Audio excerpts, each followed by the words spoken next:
Hello my friends, we have some breaking news about the attack on the Russian airplanes which are based here in Minsk, Mychilishi airfield. This airfield is used as the base for the Russian fighter jets and also Russian surveillance airplanes, Russian AVAX A-50U. It's basically Ilyushin-76 with a big plate on the top. And that big surveillance airplane was attacked by the drones and was severely damaged. There is the great probability that the airplane will never fly because the forward part of the fuselage was damaged, the central part of the fuselage was also damaged together with that central part of the wing root, and also the radar itself, the big plate, was damaged. And it's very unique equipment. It was designed and made in the Soviet Union in Tashkent factory. Actually, the Tashkent was the base to produce those airplanes, and Russia cannot produce those any longer. They may maintain them, but to produce this airplane with that equipment,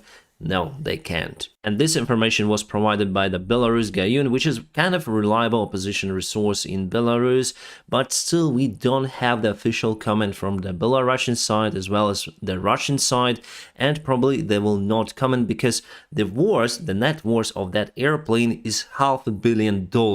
Here we have the Google Maps, and if we zoom into Mychilishi airfield, you can see it has the single runway, the main taxiway, which is also the apron, and here you can see some of the illusions, but I think, yeah, it's not the A-50, the Russian AVAX airplane. I think that if some equipment survived this attack, it can be installed on other airplane, but still you need to produce this unique plate.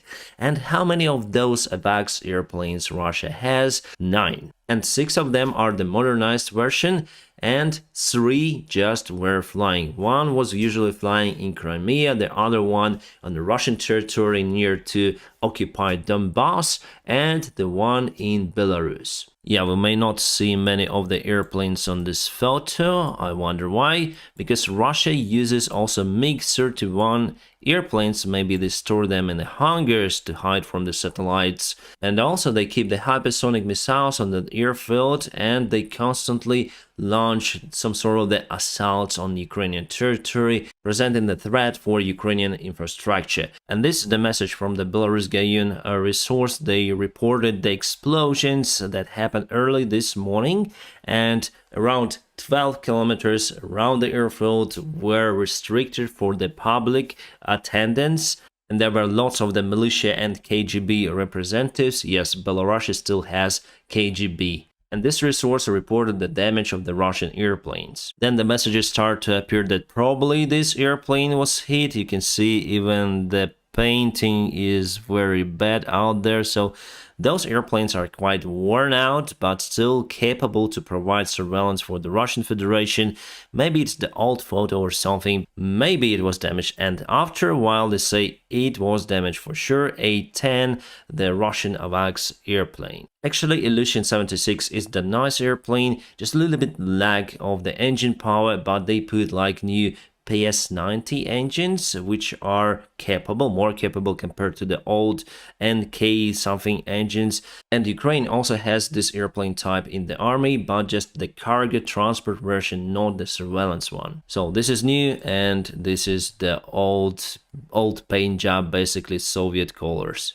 So who was responsible for this attack mission? There are 2 possible variants, my friends. One is that Ukraine might launch some sort of the drones from our territory, and we did it before with Engels airfield. The other variant, or maybe opinion, that Belarus partisans might launch the drone attack as well using standard DJI drones. They might got modified to drop some of the interesting stuff from the skies, but both of those versions include the drone attack. And yes, there is the probability that 10,000 bucks drone may eliminate $500 million airplane. So now just 2 of those airplanes are left in Russia. We're speaking about the actively flying airplanes.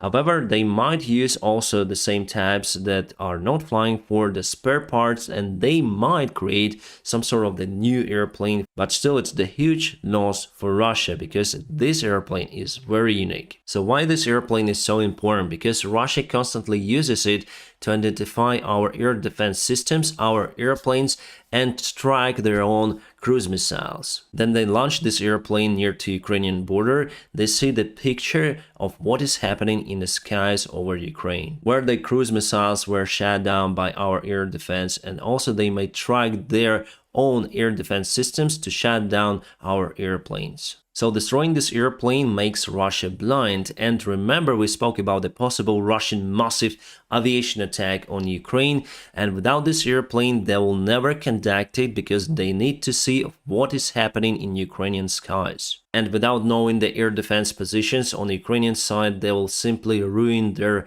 air fleet. And we have the registration number of the airplane. It's RF50608.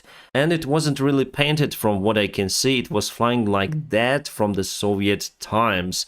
Interesting. You may find the photos on the jet photos by putting RF50608. So this is the Ilyushin 76 modification A50U Russian AVAX or surveillance airplane. We're now on the Flight Radar 24 website where you can track the airplane's lifetime, and I want to show you the surveillance job that our Western allies do for us. And here, let's zoom into this airplane. This is the United States Air Force, probably unmanned air vehicle, or could be piloted surveillance airplane. You can see it's flying in the international waters, let's say over them, and near to Crimea and also near to the Russian territory. So this is Sochi. There is also a Russian military base, and they have many of the military bases on Crimea. Also, there is one more airplane over here with no call sign, and it does the surveillance job near to Ukrainian border. Sometimes those airplanes are flying over Poland, but not this evening. We see just commercial traffic over there in Warsaw and over the Poland territory. And just now, Russia launched the drone attack, probably to pay back for destroyed A-50 airplane.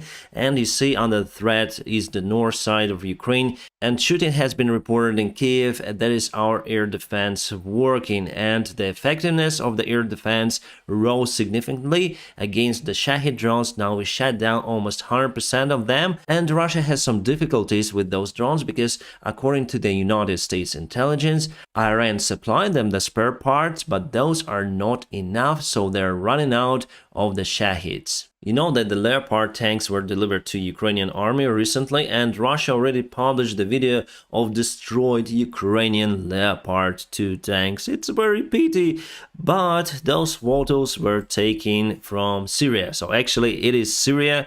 Long time ago, then Turkey conducted the operations using those tanks that failed, and many of the tanks were destroyed by the TOWs. And now Russia just creates the hype on nothing using the old footages of the Turkish tanks. The British Defense Intelligence says that Russia lost the elite forces, elite infantry near to Vuhledar. They published the satellite photo of the destroyed Russian column. I was speaking about it, and that happened on the 9th of February. And they say that Russia still can use soldiers to try to get Vuhledar under control, and not only, but the effectiveness will be much lower because they will use mobilized soldiers because they're running out of the experienced soldiers that they just waste in this open minefield. Yeah, sad news. It was reported today that Andrew Peters, who is the United States Army veteran, who was the volunteer in the International Legion and was fighting in Ukraine, he was killed by Russians on 16th of February. He's from Marshfield, Wisconsin, and he served also in Afghan war in 2014, so he joined the International Legion after all. And yes, unfortunately, my friends, I'm telling you that if you even have the military experience, think twice whether you need to go to Ukraine, because this war, it's not like Afghanistan or any other. This is the full-scale war, very similar to the World War II. And yes, glory to the hero. The Ukrainian intelligence today openly say that they are planning for the attack on the south part of Ukraine, somewhere here between the Russia and Crimea. They're planning it during the springtime, so we already know the place and the time. Also, Russians know as well.